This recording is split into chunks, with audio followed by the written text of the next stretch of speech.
Water makes farms flourish.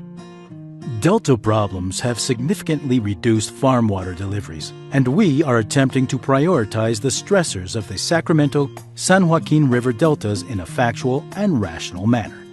The number 1 and number 2 stressors on the delta as we see them are: number 1, upstream water diversions routed around the delta by large urban areas, and upstream water diversions for agriculture, mostly on the San Joaquin River and all its tributaries, including the Tuolumne and Mokelumne rivers. Number 2, partially treated wastewater discharges, in our opinion, rank equal with upstream diversions in harming water quality in the delta. There is a direct linkage in the ratio of increased urban freshwater usage and increased wastewater discharge volume. The combination of taking water upstream destined for the delta, in the case of urban usage, creates additional wastewater discharges. The urban growth has left the delta with less water to dilute the impact of wastewater discharges. More pollutants into less water degrades the delta water quality for fish and people. Number 3 and 4 stressors. Number 3. The reverse flows in the San Joaquin River caused both by the combination of upstream diversions and the state and federal water export pump operations. These reverse flows confuse adult salmon trying to swim upstream to spawn. They further jeopardize young salmon as they are swimming downstream to find the ocean to live the majority of their life. Number 4. Predation done mostly by non-native species, predominantly bass. The salmon smolts and delta smelt are not strong swimmers, so these reverse flows have a devastating effect on their ability to evade predators. The young salmon smolts swim fairly well with the current on their tail, but are very poor swimmers when the current is in their face. Swimming against the current, they are easy prey for the strong swimming predators. The reverse flows also sweep migrating delta smelt from around Sherman Island into the predation zone. Those lucky enough to make it into the pumps aren't that lucky either. Food chain and introduced and invasive species. Number 5. The introduction of additional nutrients, chemicals, pharmaceuticals, and hormones into the waters of the delta by agricultural, unfiltered urban runoff and municipal sewage plant discharges has changed the food chain for the benefit of some species and the detriment of other species. Number 6. The introduced and invasive species have significantly changed the balance of both existing food supply and native species survival abilities. The striped bass and other bass species were introduced in the 1800s for their quality as game fish, as well as their good taste and ability to reproduce in big numbers to survive in a changing environment. They are still an important part of the delta environment today, providing sport fishing economic activity.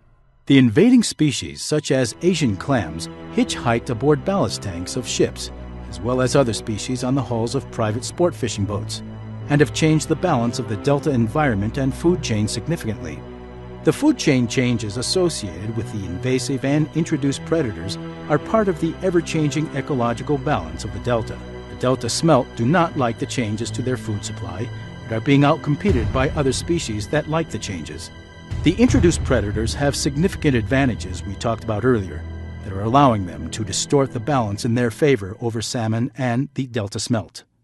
Summary of stressors and supply impacts. Our description of the stressors and the brief overview of their impact on the delta show expressly how intertwined they all are. Each plays a significant role in the environment of the delta, and we must address all of these as much as practical. Since the 1990s, there continues to be a growing disconnect between the amount of rainfall and water deliveries to the state and federal water projects in the San Joaquin Valley. The best example for the water supply delivery disconnect is in 2011, when over 120% of average rainfall was received, and yet only 80% of contracted water obligations were delivered. Lower rainfall years give larger, more devastating shortages, idling productive farm ground and unemploying farm workers. Water deliveries means jobs. Farm worker jobs provide the foundation of our economy. Without those jobs, there are no food processing jobs, no trucking jobs, no packaging jobs, no distribution jobs, and no retail sales jobs. Without water, there is no economy. A strong economy means a strong tax base to support government services, police, fire, and schools, retail sales jobs, packaging and distribution jobs, food processing and tracking jobs, farm worker jobs. Water deliveries create jobs. Our remedy. We propose to change the flow pattern of water in the Delta to return it to a more natural state. By enlarging an existing channel on the east side of Twitchell Island, water from the Sacramento River can flow into the San Joaquin River Delta upstream from the state and federal pumps, reducing or eliminating the reverse flows.